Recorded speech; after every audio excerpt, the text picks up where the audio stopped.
welcome back to Tech Report. Next up, we're looking at a uniquely South African way to cut down our power bills and save the planet while we're at it. Seth has the story. Kids, I'm going to look you square in the eye and hit you with a truth stick. South Africa's energy situation has been better. Look, we're not in crisis mode by any means, but SA's national electricity supplier, Eskom, has its work cut out for it, upgrading output capacity for the next 20 years while trying to get us, the consumers, to use as little electricity as possible at work and at home. The world continues to have high hopes for alternative energy sources like wind power and solar energy.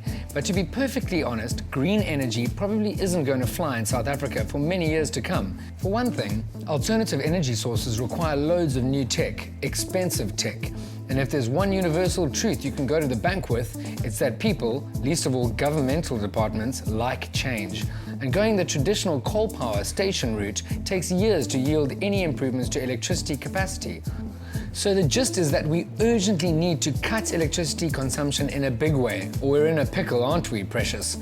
So obviously we'll just turn more lights off, right? If you said right, you are wrong. Wrong, naughty, bad. Go to the corner and repeat after me.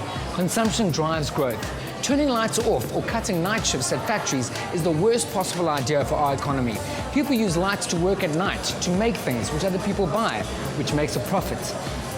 What we need is a magic bullet.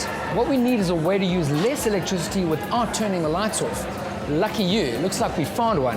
It's called the chemical LED, and a South African company called Illuminate are the guys loading the weapon.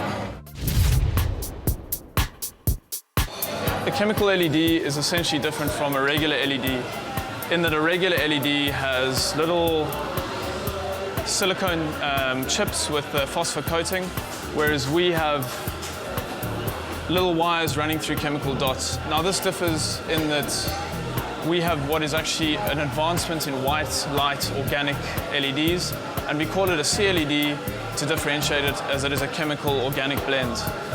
Where it also differs from traditional technologies in fluorescence, there's no mercury, there's no UV, there's no IR, and that means a much safer light, and we are getting very high levels of light output per watt. Just to give you an idea, regular LEDs are achieving around 100 lumens per watt. We're getting around 120 lumens per watt. And we have been getting high efficiency since about 2006 when the technology came out. When it comes to energy saving, a typical retrofit or replacement of traditional fluorescent, halogen, metal halide lighting, we're looking at a saving of about 75%. Brilliant, that solves everything. Problem solved, we can all go home. Aha, but what's this? Oh yes, it's my wallet. What's that, honey? The lights are a little bit more expensive than regular light bulbs, so you think they look puffy? Look, that's a valid concern. If you want to change people's minds en masse, you have to start with their pockets. And as things stand, Illuminate's bulbs aren't the cheapest option, even if the technology is incredible. Having recognized this, Tate and his partners are moving their factory from Taiwan to Cape Town and will pass that saving on to the end price of the lights.